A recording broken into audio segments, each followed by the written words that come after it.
Buenos días. En la clase de hoy vamos a ver ciertos desarrollos nanotecnológicos, o sea, nanotecnologías, algunos utilizados actualmente hoy en algunos insumos que incluso tenemos en nuestras casas. Bien, vamos a empezar un poco viendo lo que es la espintrónica. La espintrónica es una palabra que viene de spin y electrónica, y conocido también como magnetoelectrónica. Es una tecnología emergente que explota tanto la carga del electrón como su spin, y que se manifiesta como un estado de energía magnética débil que puede tomar solo dos valores, más h sobre 2 o menos h sobre 2, donde h raya, es la constante de Planck dividida por 2pi, o constante reducida de Planck.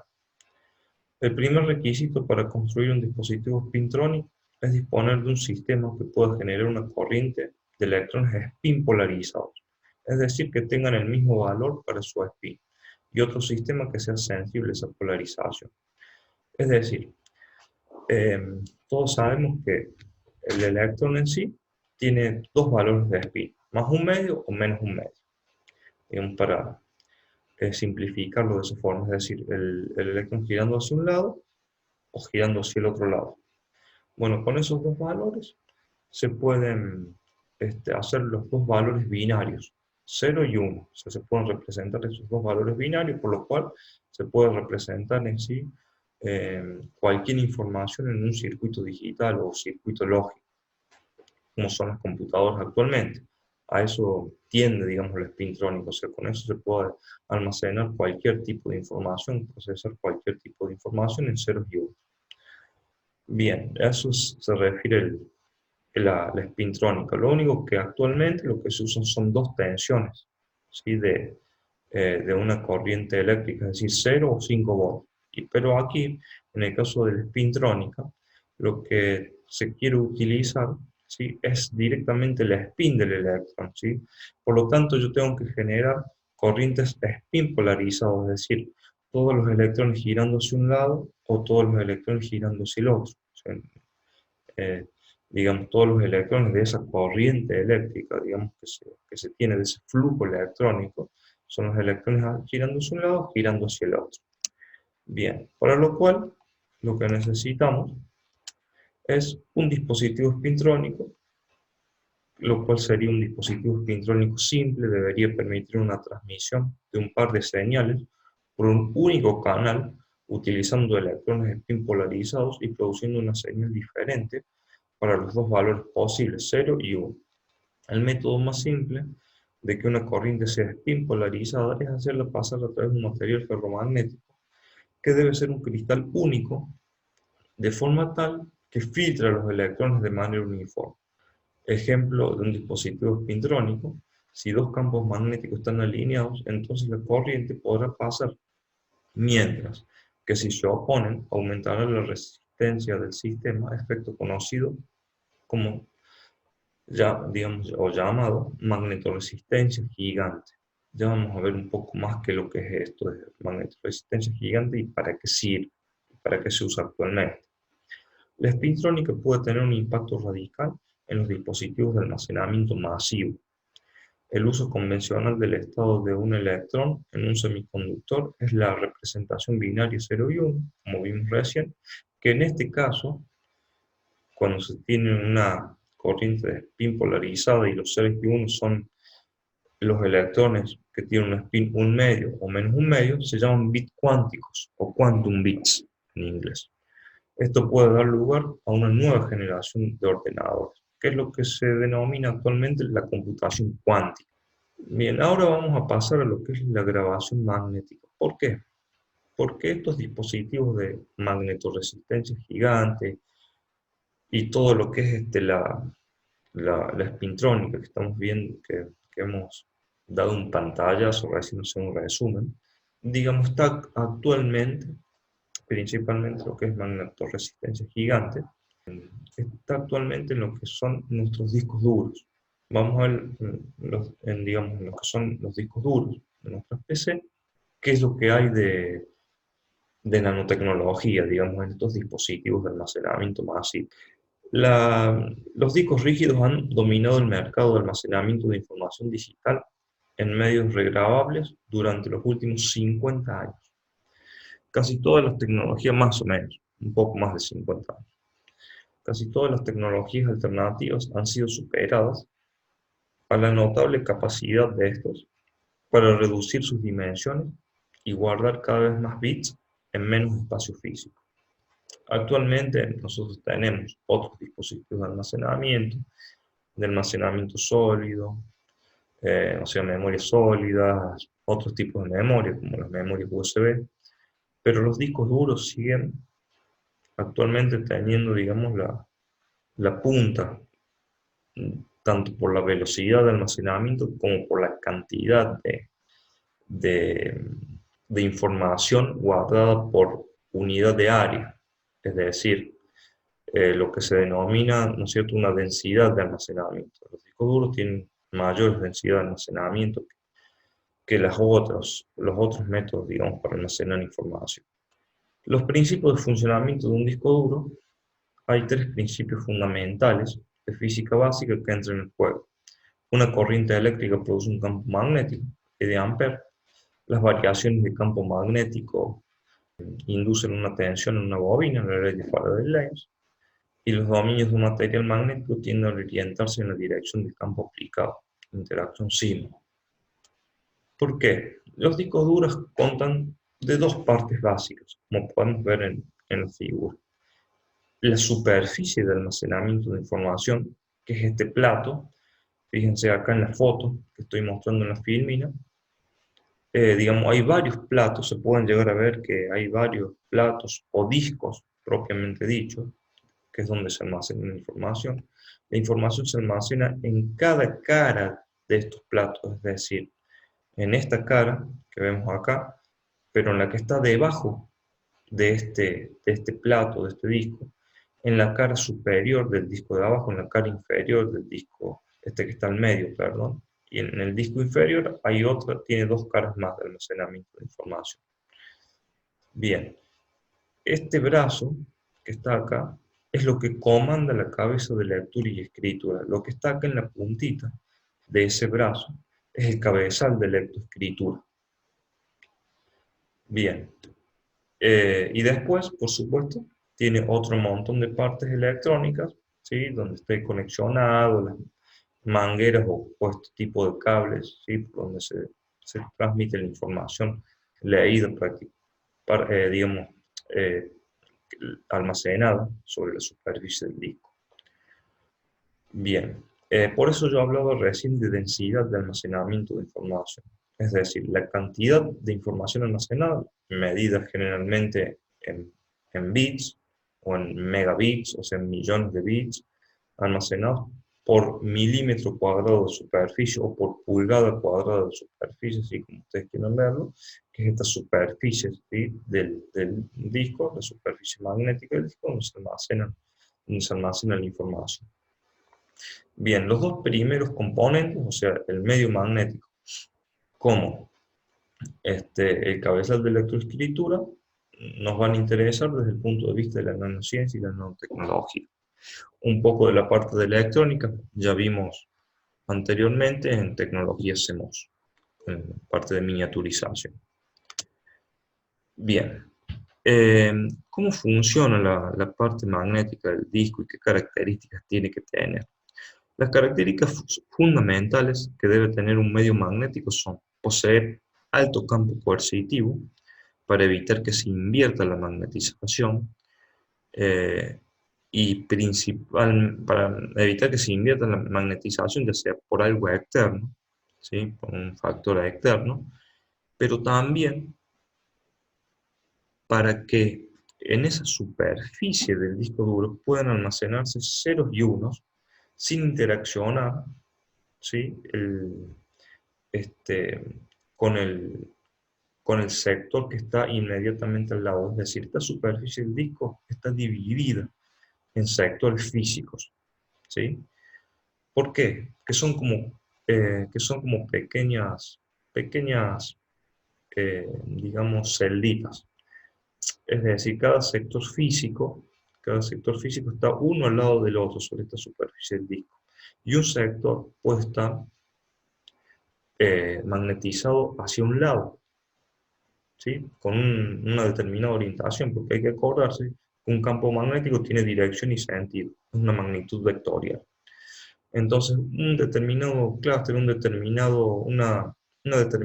determinada partecita de esta superficie del disco puede estar magnetizada con una cierta dirección y sentido, es decir, hacia un lado, le vamos a llamar. Lo cual quiere decir que está almacenado bit 1. Pero el sector que está inmediatamente al lado puede estar magnetizado con otra dirección y sentido. Le vamos a llamar, está magnetizado hacia el otro lado, lo cual es bit 0. O sea, nosotros consideramos, o la electrónica de la computadora considera que eso es bit 0. O sea, bit 1 hacia un lado, hacia el otro lado bit 0, ¿sí? Con otra dirección y sentido.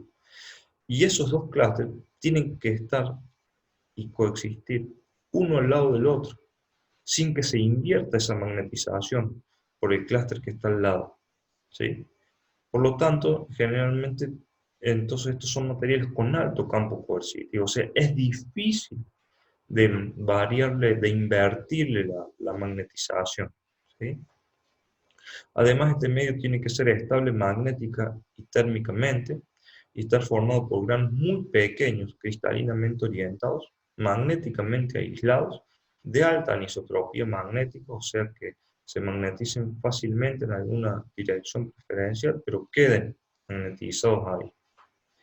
Y tienen que también ser resistentes a la corrosión y al uso. O sea, son muchas características lo que tienen que tener. Actualmente, digamos, primero, no es fácil encontrar un material que cumple con todos estos requisitos.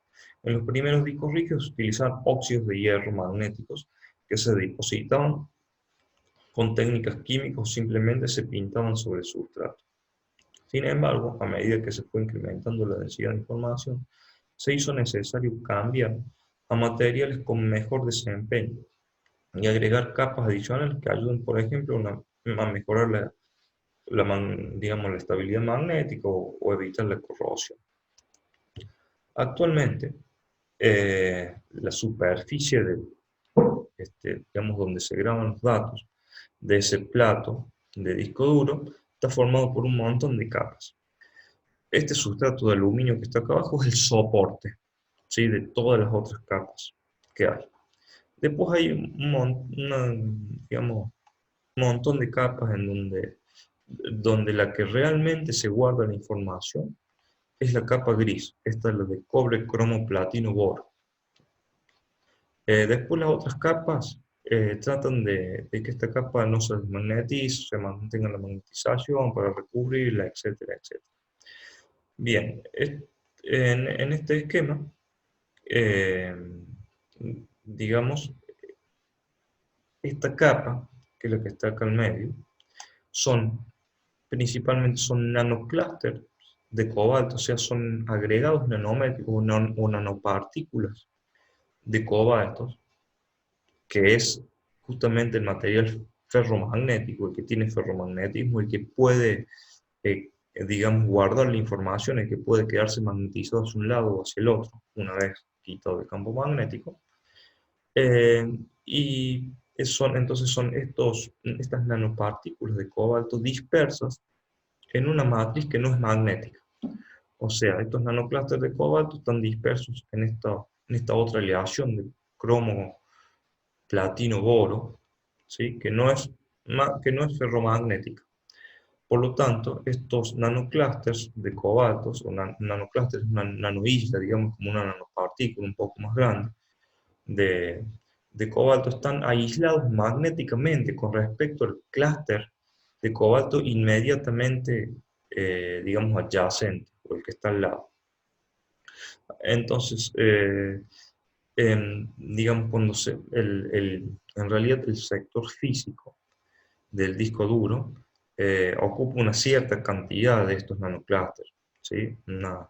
Varios de estos nanoclústeres, pero lo que tiene es que lo que yo magneticé en ese sector del disco hacia un lado, el que está inmediatamente, el sector que está inmediatamente al lado puede estar magnetizado hacia otro lado o hacia el mismo lado, sin problemas, porque digamos, toda la matriz no magnética que recubre estos nanoclústeres de cobalto hacen que la magnetización se pueda mantener hacia un lado y no tienda a magnetizarse hacia el mismo lado del clúster que está inmediatamente al lado adyacente. Actualmente son necesarias al menos 7 capas, varias con espesores de solo algunas distancias atómicas, para lograr un disco con las características deseadas. Bien, en un material magnético usual, por ejemplo un pedazo de hierro o de cobalto, si uno revierte la dirección de la magnetización de una parte de la muestra, la magnetización de las regiones vecinas también tenderán a darse vuelta, debido al fuerte acoplamiento de intercambio existente, ¿sí? De intercambio magnético existente. Si los granos magnéticos son separados por regiones no magnéticas, este acoplamiento disminuye y es posible magnetizar una región dada sin alterar el entorno. El diámetro de los granos de cobalto en un medio real es menor a 10 nanómetros. O sea, ahí está más o menos la medida del grano de cobalto. Este tamaño está en el límite de la estabilidad magnética a temperatura ambiente en películas de este material. El bit físico se define como la región en la que se puede invertir la magnetización sin afectar las regiones vecinas. No está formado por un solo grano magnético, sino que cada bit contiene al menos unos 1000 gramos. Bien, ahora pasamos, ahora vemos el desarrollo tecnológico de lo que es la superficie donde se guarda la información del disco, ¿sí? Este material, ¿sí? Que tiene nanoclústeres de cobalto magnéticamente independientes, ¿sí? Rodeados por materiales que lo protegen de esa inversión magnética que puede llegar a haber.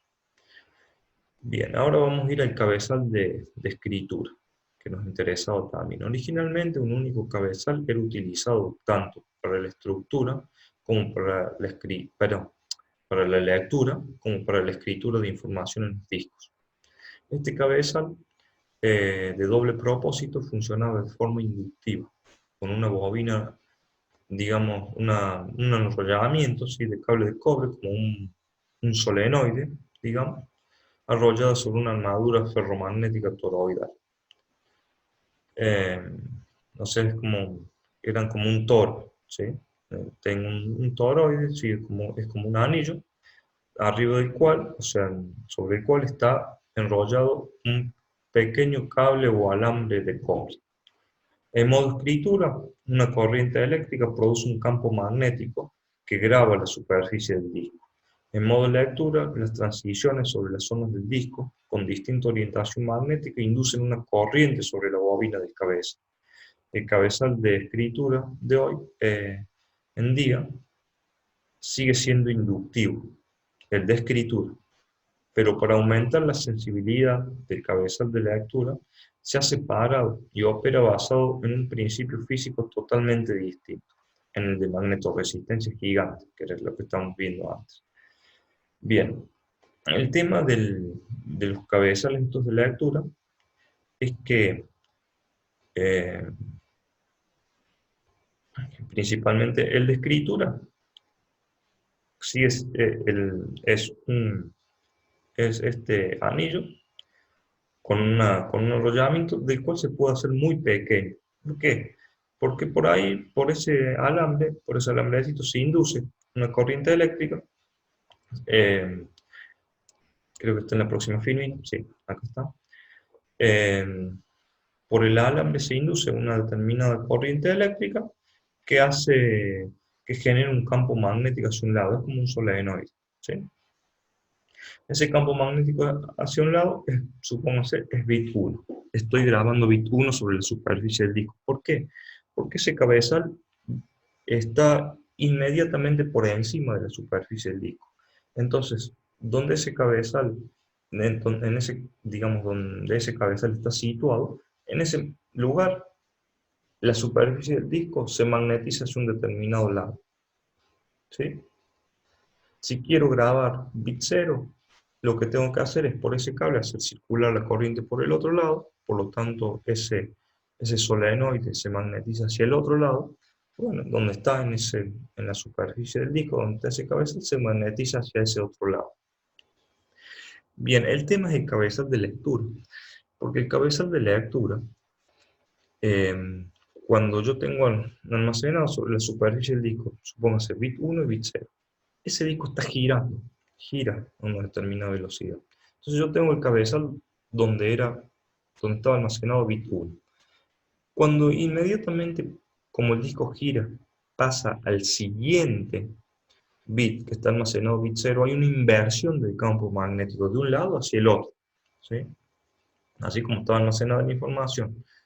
Por lo tanto, esa variación del campo magnético corta o cortaba, ¿sí? Porque estamos hablando de cabezales viejos, de lectura, inductivos, corta las líneas, corta el conductor, esa bobina, ese arrollamiento de cable, ¿sí? O ese pequeño solenoide que tiene cabeza a la hora de lectura y genera o induce, ¿sí? Una fuerza electromotriz en ese, en ese solenoide, ¿sí? O en ese toroide, ya sea para un lado o para el otro, ¿sí? Según sea la inversión del campo hacia un lado o hacia el otro.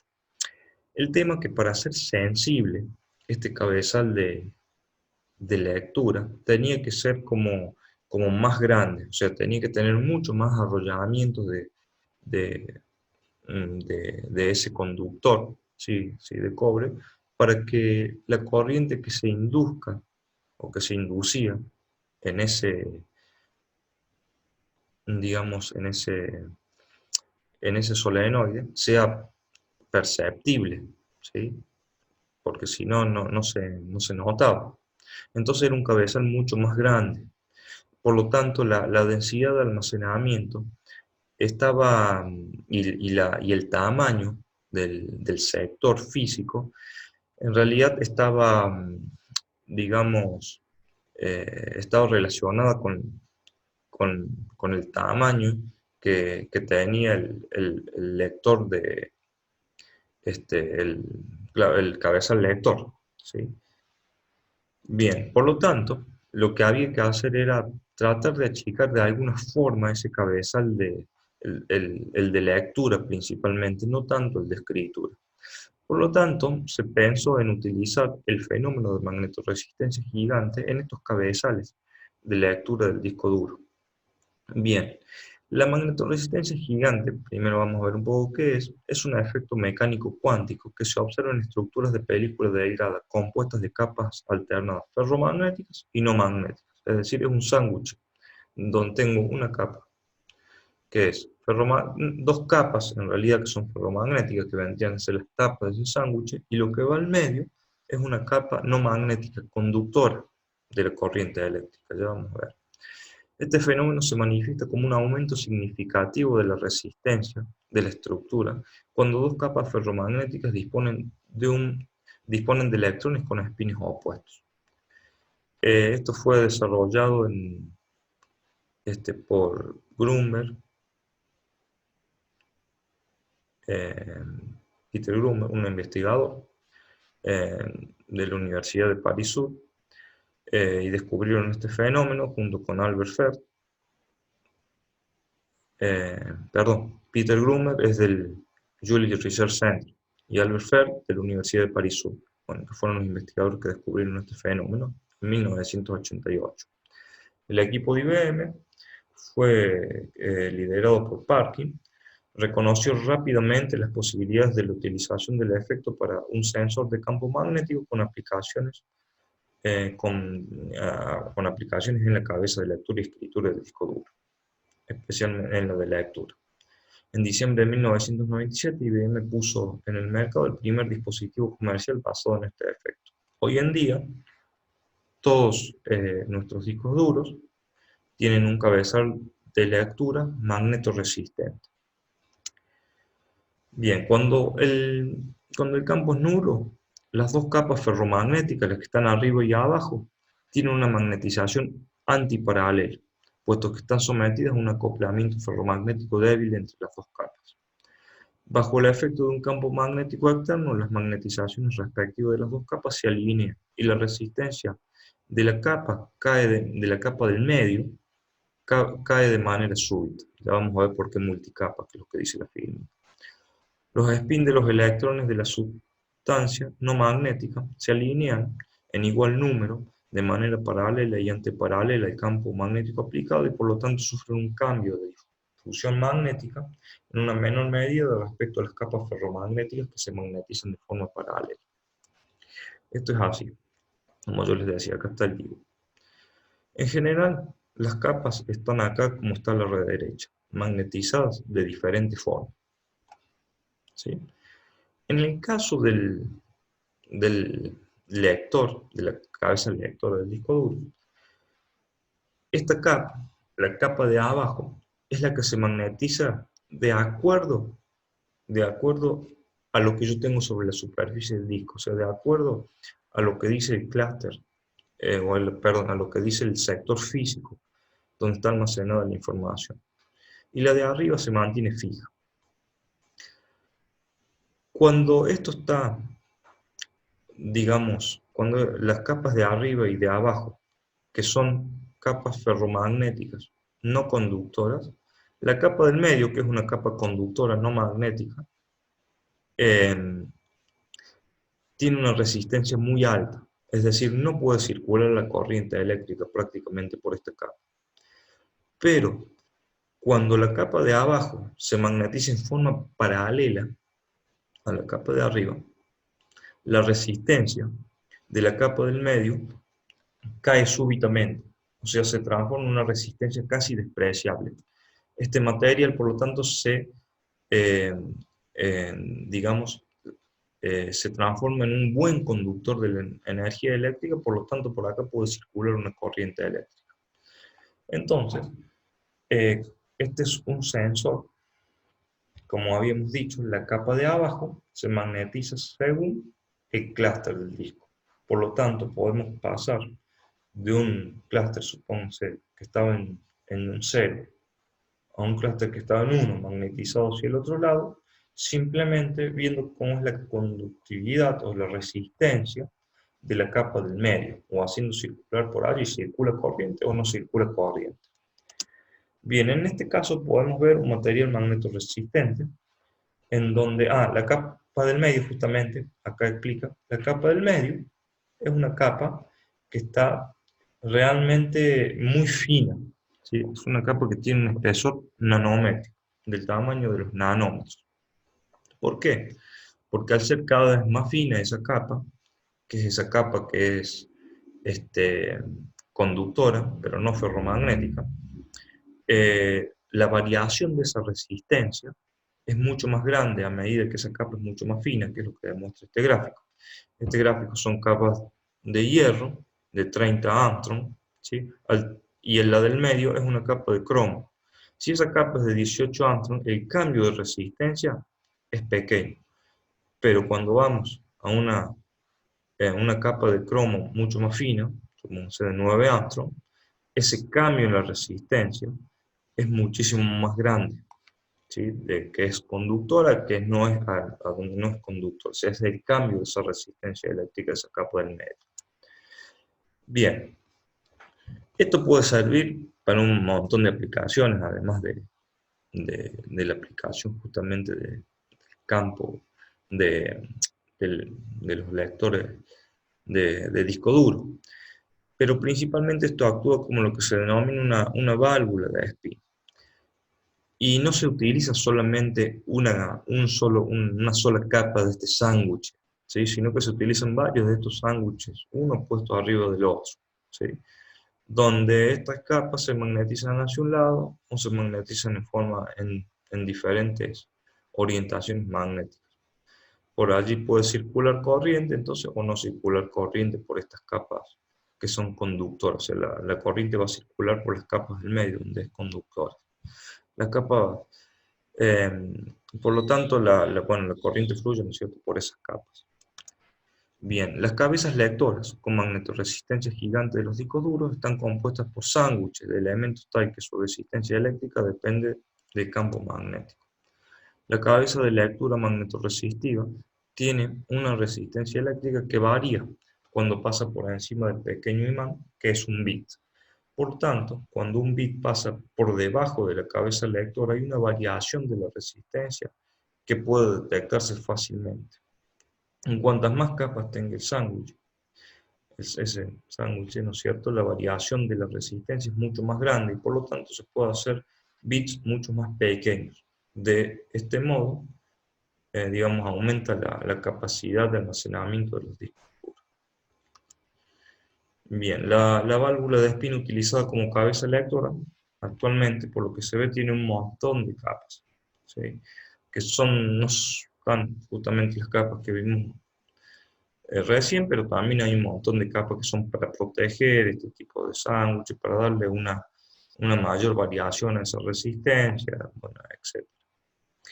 Esto es lo que, digamos, lo que se produce ahí es prácticamente un pico, bueno, en este caso es un escalón en realidad, en la variación de esa resistencia, de esa magnetoresistencia.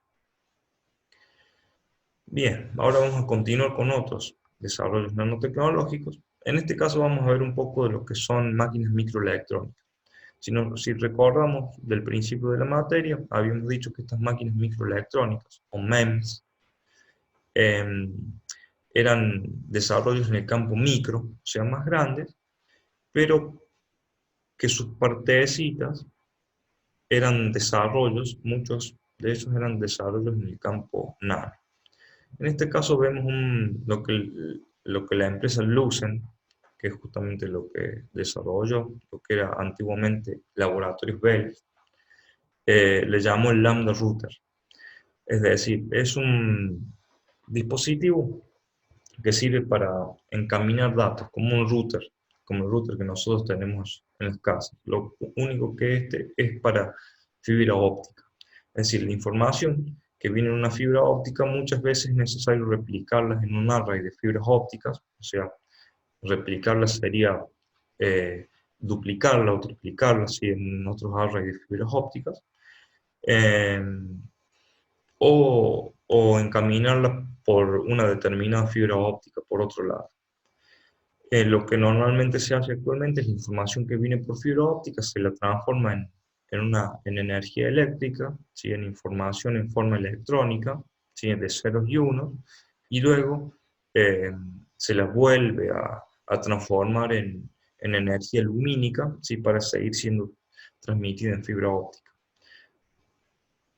Este dispositivo, digamos, lo que hace es, o la ventaja que tiene, es tratar de no hacer esa conversión, ¿sí? No hacer la conversión a energía, digamos, eléctrica para después volver a ser transformada en luz, para ser transformada en fibra óptica. ¿Por qué? Lo que es este desarrollo son espejos, ¿sí? Esto es un array de espejos, de 1000 espejos por 1000 espejos. Acá está una parte de eso, donde está digamos, el ojo de una aguja para que vean lo pequeño que son estos espejos. Eh, Estos espejos miden aproximadamente 600 micrómetros de diámetro y cada uno de estos espejos se puede mover, ¿sí? Eso es lo que tienen partes móviles que son mucho más pequeñas, que se pueden mover, ¿sí? Para que la luz transmitida por una fibra óptica sea reflejada por este espejo en otro lugar, en otra fibra óptica, ¿sí? De ese array de fibras ópticas. Bien, acá vamos a ver otra forma de almacenar información. En este caso, antiguamente la información se guardaba en tarjetas perforadas.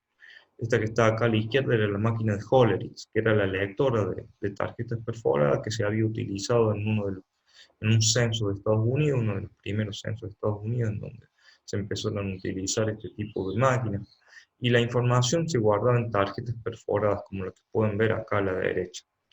En estas, digamos, esto es una perforadora manual de tarjetas de 1890, donde un bit podía ser almacenado en un área de 10 milímetros cuadrados. Hoy en día, con un nuevo desarrollo que vamos a ver de IBM, se puede almacenar un bit en 400 nanómetros cuadrados.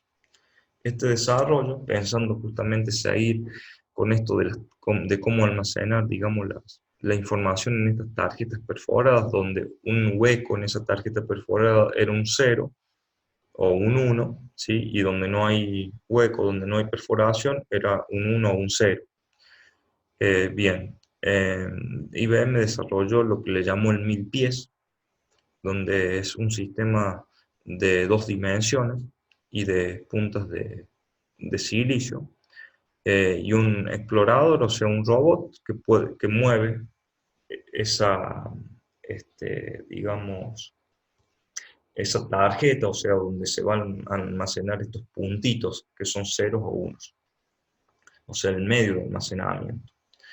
Es un diseño sofisticado que nivela las puntas de prueba sobre un medio de almacenaje con alta precisión y se asegura de que las vibraciones y los impactos externos estén absorbidos, y para que el dispositivo realice su lectura, la escritura y las funciones de borrado, las puntas hacen contacto con el medio de almacenaje, una película fina de un polímero reticulado cubierto con una capa de silicio que se mueve en dirección X e Y.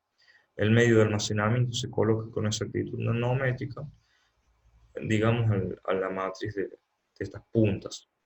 ¿Sí? Ahora vamos a ver un poco más. Acá están las fotografías de este 1000 pies de IBM, en donde hay es un array de 1024 puntitas, ¿sí? En un área de 3 por 3 milímetros. ¿Sí? Acá está cada una de esas puntas, más o menos la punta es esta que está acá, en donde mide 2 micrómetros de altura, y por supuesto el radio allá en la punta es más o menos 20 nanómetros. Esa punta está unida por un brazo que mide aproximadamente 70 micrómetros, y acá está el array de esas puntas. Este brazo, ¿sí? Es el que permite que esa punta, ¿sí?, baje y pueda tocar la superficie donde se almacena la información, y es un material especial en donde queda marcado ahí el material con un punto. ¿Qué es lo que se utiliza para mover esta punta? Bueno, este material es un bimetálico en donde se calienta, digamos, de alguna forma, por una pequeña resistencia eléctrica, este metal. Como este metal es un bimetálico, digamos, es un material que tiene dos metales distintos, de diferente dilatación. Entonces, al calentarse digamos, esta unión bimetálica, y uno de los materiales se dilata más que el otro, lo que se produce es que este material empieza a doblarse. ¿Por qué? Porque el material que tengo de este lado se dilata más, o sea, se estira más que el material que tengo de este lado. Entonces, al estirarse más, este material empieza a doblarse, ¿sí? Y es lo que hace que este brazo se doble y produzca un punto sobre una superficie. Por lo tanto, se puede almacenar aproximadamente 1 terabit por pulgada cuadrada, que es una gran cantidad de información. Bien.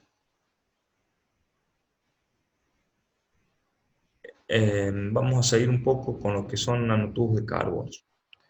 Bueno, acá tenemos varios acá tenemos fullerenos y otros nanotubos de carbono. Acá vamos a dar también como un resumen, características generales de estos nanotubos de carbono. Podemos ver que en las estructuras de grafito, ¿sí? Sabemos que tenemos, o bueno, de química general, podemos tener una idea de que hay dos formas alotrópicas del carbono, o sea, dos formas en que el carbono puro se encuentra naturalmente, que son el grafito y el diamante. Pero también existe otra, que son los fullerenos. Los fullerenos es una forma alotrópica de carbono, el carbono 60. Bien, si nosotros le seguimos agregando átomos de carbono, este carbono 60, le agregamos 10 átomos más, tenemos el carbono 70, como podemos ver ahí, en rojo es lo que está agregado. Tenemos un carbono 80, se le agregan otros 10 átomos de carbono más, tenemos el carbono 80, y si seguimos así, vamos digamos, ese fulereno se sigue alargando, formando lo que es lo que nosotros conocemos actualmente como nanotubos de carbono, o carbon nanotubes, por eso CNT en inglés. Las propiedades que tienen estos nanotubos de carbono son muy interesantes.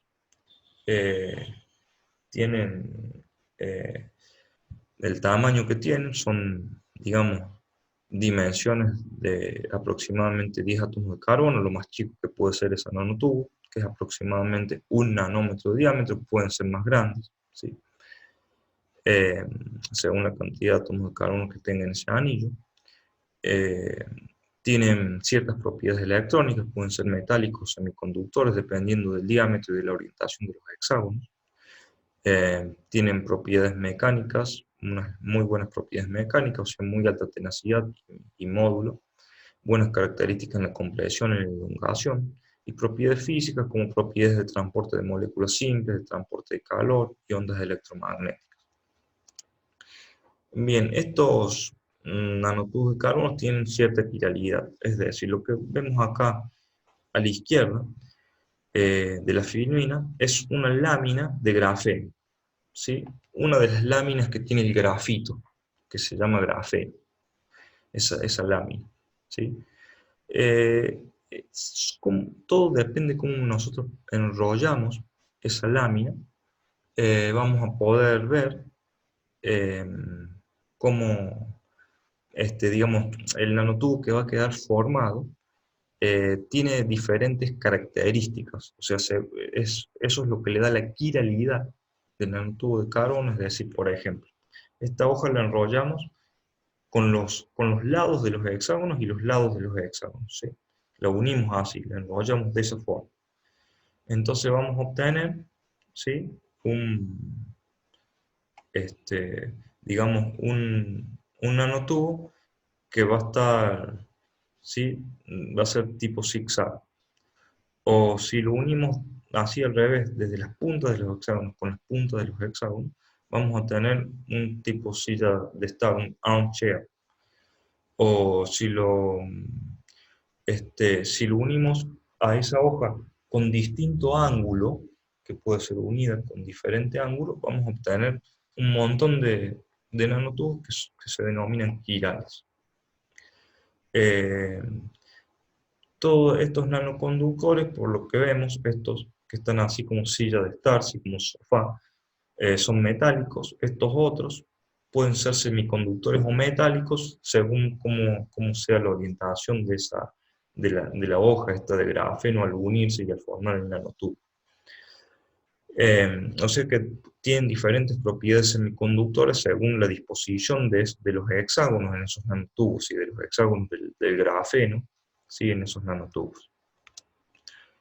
Entre las aplicaciones de nanotubos son numerosas: estudios de características físico-cuánticas, nanoelectrónica, almacenamiento de hidrógeno, sensores de gases, puntas para microscopios, actuadores de nanoescalas. Los que son conductores pueden ser utilizados como nanoconductores, ¿sí? Es otro tipo de nanoconductores de los que vimos. Bueno, y otras muchas aplicaciones más. Hoy también se están utilizando para reemplazar la fibra de carbono, ¿sí? En los materiales que tienen que tener alta resistencia. Bien. Vamos a ver algunos métodos de la síntesis de estos nanotubos. Los principales métodos de síntesis que vamos a ver son tres: el de descarga de arco. El de descarga de arco,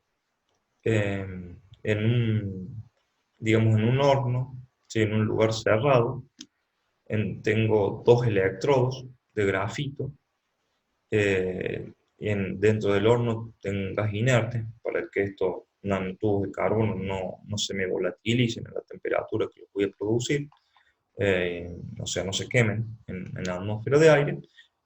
Digamos, entre estos dos electrodos se hace saltar un arco eléctrico. Un arco eléctrico, o sea, con una corriente, con una alta corriente, ¿sí? Con de varios amperes de corriente, se hace saltar ese arco. Por lo tanto, estos electrodos se van consumiendo, se va volatilizando átomos de carbono, ¿sí? de estos electrodos, y en las paredes de ese horno se van formando los nanotubos de carbono. Hay otra forma, que es digamos, por bombardeo con láser. Hay digamos, también dentro de un horno tubular, en atmósfera inerte, calentado a una determinada temperatura, digamos, tengo un blanco de carbono en donde se le hace un bombardeo con un láser de alta potencia. Eh, Ese blanco de carbono también se va volatilizando y en las paredes de este tubo se van formando los nanotubos de carbono. Y tenemos tal vez el método industrialmente más utilizado es por deposición química de vapor. Hay un horno tubular, ¿sí? O sea, es un tubo por el cual se hace circular un gas que tenga contenido de carbono, es decir, estamos hablando de un alqueno o de un alqueno, es decir, de un alqueno o de un alcano, ¿sí? Se hace circular bueno, aquí la corriente de ese gas, y en ese horno hay un catalizador donde es hierro soportado sobre sílica o sobre aluminio. Realmente en estudio hay otros catalizadores, pero principalmente se usa hierro sobre sílica o sobre aluminio, o sea, son pequeñas partículas de hierro dispersas en aluminio, y en este horno se pone una determinada temperatura, y justo en estas partículas de hierro empieza a crecer el nanotubo, ¿sí? Empieza a crecer el nanotubo. Acá podemos ver el catalizador, donde las partículas brillantes es el hierro, son los clústeres de hierro, o sea, las nanopartículas de hierro dispersas sobre aluminio, y ahí empieza a crecer en cada una de estas partículas el nanotubo de carbono. Y acá podemos ver, acá hay fotografías TEM de transmisión electrónica, donde se pueden ver los paquetes que quedan de esos nanotubos de carbono. Algunos enrollados y otros son bastante rectos. Acá hay un TEM un poco más, digamos, con más resolución, con más aumentos, donde se puede ver el nanotubo de carbono. Bien. Los diferentes modos, eh, podemos ver que los diferentes modos, las diferentes técnicas para sintetizar nanotubos tienen sus ventajas y sus desventajas. Podemos ver en la descarga de arco que el rendimiento normal es hasta un 30% en peso de nanotubos de carbono. Tiene la ventaja que tiene son que las altas temperaturas y se le puede también agregar catalizadores metálicos añadidos a las barras de grafito pueden producir nanotubos de pared única y múltiple con pocos efectos estructurales.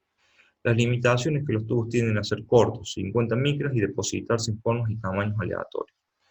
En el caso de bombardeo por láser, el rendimiento normal es hasta un 70%, y las ventajas es que se producen nanotubos de pared única, con una gama de diámetros que se pueden controlar variando la temperatura de reacción.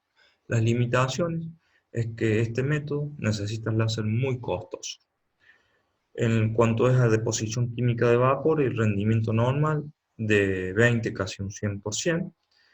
De las ventajas es que la técnica de deposición química de vapor es el método más sencillo de los tres métodos. Para su aplicación a escala industrial podría emplearse para fabricar nanotubos largos, necesarios en las fibras y empleadas en materiales compuestos.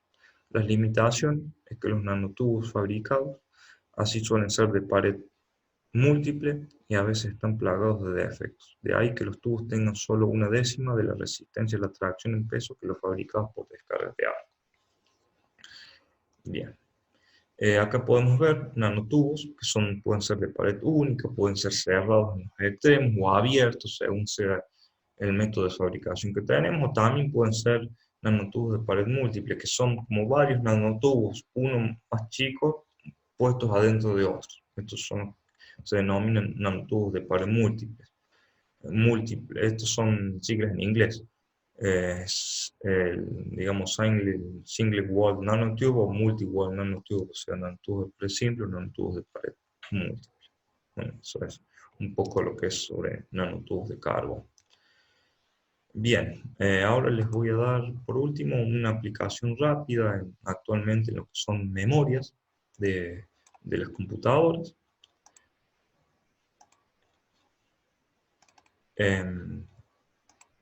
lo que podemos ver un poco es la introducción sobre lo que son las memorias de PC. Podemos ver bueno, lo que sabemos un poco de las memorias de PC, que la memoria del ordenador es la parte de hardware que retiene durante cierto periodo de tiempo información que necesita el sistema para funcionar correctamente. La memoria generalmente toma formas de RAM y ROM, ¿sí? La memoria de acceso aleatorio, que ya sabemos que estas memorias se pueden borrar y volver a escribir fácilmente, son de acceso rápido. Eso es lo principalmente que tienen las memorias RAM. Son memorias rápidas, porque el microprocesador accede varios miles o cientos de veces, por segundo a la memoria RAM para sacar, poner información, grabar. Tiene que ser rápido. La memoria ROM es una memoria cuyos datos no se pierden al desconectarse la fuente de energía, pero no pueden ser borradas fácilmente y generalmente son lentas. Bien, en cuanto a la memoria RAM, las RAM se dividen en estáticas, que pueden ser las SRAM, que utilizan transistores en formas de biestables para retener un bit, es decir, un transistor que queda polarizado en un 1, circulando corriente. Un transistor que no circula corriente es un 0. Se utilizan en los registros de los microprocesadores. ¿Sí? En los microprocesadores tienen ciertas memorias, ciertos registros en donde maneja la información. Estas memorias RAM estáticas mantienen su contenido inalterado mientras esté alimentado. Los datos se almacenan formando biestables y no requiere refresco de la memoria. Ya les voy a explicar un poco más lo que es el refresco de la memoria. Tiene un elevado precio, por lo que de momento se reserva para ser utilizado en las memorias caché de procesadores, o sea, en los registros de procesadores. Bien, las memorias RAM dinámicas, que son justamente lo que nosotros le llamamos memoria RAM de la computadora, es la unidad básica de memoria de la computadora y tiene un condensador asociado a un circuito electrónico, es decir, es un capacitor el que almacena la información. Estos condensadores van descargándose lentamente cuando pasa el tiempo, de modo que un 1 puede acabar transformándose en un 0 si no se adoptan ciertas precauciones. Por lo tanto, esta memoria necesita un refresco cada tanto tiempo, es decir, cada tantas veces por segundo, o sea, son varias veces por segundo, hay que volver a escribir la información que estaba almacenada en el condensador, sea un 0 o un 1, sea un condensador eh, almacenado, digamos, cargado hacia un lado o hacia el otro, para que no se borre la información que está ahí. Lo que tiene que son memorias de bajo costo y son simples, pero la memoria por eso tiene esta desventaja, que debe ser refrescada cientos de veces por segundo, que es lo que se denomina la tasa de refresco. Por ello, estos chips consumen gran cantidad de energía y requieren de un control constante. Y además hay que tener en cuenta que cuando se está refrescando la memoria RAM, no se puede tener acceso a ello. O sea, el procesador, hay tiempos en donde el procesador no puede acceder a la memoria, porque se está refrescando en ese momento. Y tiene esa desventaja. En cuanto a las ROM, contienen datos permanentemente, son memorias no volátiles, y se pueden dividir, hay varios tipos de ROM, hay ROM que solamente se pueden escribir una sola vez, y de ahí en más se pueden leer, ¿sí? O sea, se la graba el fabricante del chip, y después no se pueden volver a tocar más. Pero hay memorias ROM, que son memorias que son borrables y programables. Había unas viejas memorias ROM, que es las que están en digamos, las que tienen la que está en esta fotografía, en donde se podían grabar y después había que poner la luz ultravioleta, tenían unas ventanas, en donde se ponía la luz ultravioleta para que sean borradas y después se podían grabar. Las que existen actualmente son estas, que están acá, las EEPROM, como la memoria flash, por ejemplo, que son las que tienen nuestros pendrive, que se pueden borrar y volver a escribir varias veces. El tema es que estas memorias ROM son lentas, son muy lentas, al lado de lo que son las memorias RAM. Y como el procesador accede varios miles de veces por segundo a la memoria, no se pueden utilizar estas memorias ROM como memoria RAM, digamos, como memoria de acceso aleatorio. Por eso, actualmente todavía se sigue utilizando como memoria RAM, memorias que se borran cuando se apaga el ordenador, porque son las más rápidas. Lamentablemente todavía las ROM no son tan rápidas. Ese es el tema. Acá les muestro, para llegar a la idea de lo que se quiere actualmente, una antigua memoria RAM de toros. Cada uno de estos que se ve acá son anillos, son toroides, que se magnetizaban hacia un lado o hacia el otro, y por lo tanto podían guardar bits 1 o bit 0, ¿sí? Si se magnetizaban estos toros hacia un lado o hacia el otro. ¿Sí? Es decir, yo tengo el toro, donde el campo magnético, digamos, circula hacia un lado o hacia el otro, eh, circula, o sea, está magnetizado el toro hacia un lado o hacia el otro, y eso se podía leer, se podía borrar y se podía magnetizar eso todo, como vemos acá en la filmina. Lo que tenían de bueno estas memorias RAM, que eran memorias no volátiles, sí eran muy voluminosas, con muy poca capacidad y eran extremadamente lentas. En cuanto a los desarrollos tecnológicos en el campo nanotecnológico, se quiere llegar a obtener justamente una combinación de una memoria RAM que sea rápida, pero que sea magnética, como la memoria de toros que vimos recién, como la antigua memoria de toros. ¿Por qué? Porque la memoria de acceso aleatorio magnética, o MRAM, es una memoria no volátil por ordenador. A diferencia de las tecnologías convencionales de chip de memoria RAM, los datos no se almacenan mediante la carga eléctrica o flujos de corriente, sino mediante elementos de almacenamiento magnético. La principal ventaja de esta tecnología es que los chips mantienen los datos almacenados después de apagar el sistema. Además, la MRAM requiere menos refresco de memoria que las memorias RAM actuales, y su velocidad teórica estaría compitiendo con una RAM estática. Además, las libra del consumo continuo de energía. Bien, estas memorias, el funcionamiento de una MRAM se basa en la implementación de bits como minúsculos campos magnéticos que son generados en intersecciones de una grilla de rieles de dimensiones del rango del nanómetro. Cuando la corriente trata de viajar por un riel oponiéndose a la polarización de uno de estos bits de campo magnético, el flujo de corriente se ve mitigado, y por lo tanto el valor del bit de almacenado por el campo puede ser detectado. Es decir, cada uno de estos lugares en donde se almacenan realmente los bits eh, de, son paquetes magnetoresistentes, como habíamos visto antes, ¿sí? En donde ahora el bit se va a almacenar en una de las capas magnéticas, en una de estas capas ferromagnéticas. Y acá la capa del medio va a ser mi capa de lectura.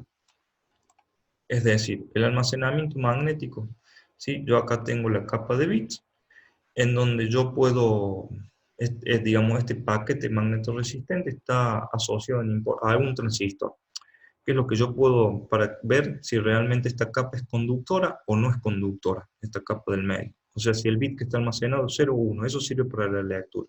Para la escritura, uno de esos rieles es el que magnetiza la capa de arriba en forma paralela o antiparalela a la de abajo. Por lo tanto, yo puedo ver realmente y puedo medir la conductividad de este paquete para ver si está almacenado bit 1 o bit 0, según la resistencia que tenga esas capas y según cómo ha sido magnetizada la capa de arriba. Bien, bueno, esto sería todo por el momento. Y con esto, bueno, he dado el último tema de la materia. Así que bueno, seguiremos en contacto por el medio de autogestión. Bueno, que anden bien, bueno, que vaya todo bien. Hasta la próxima.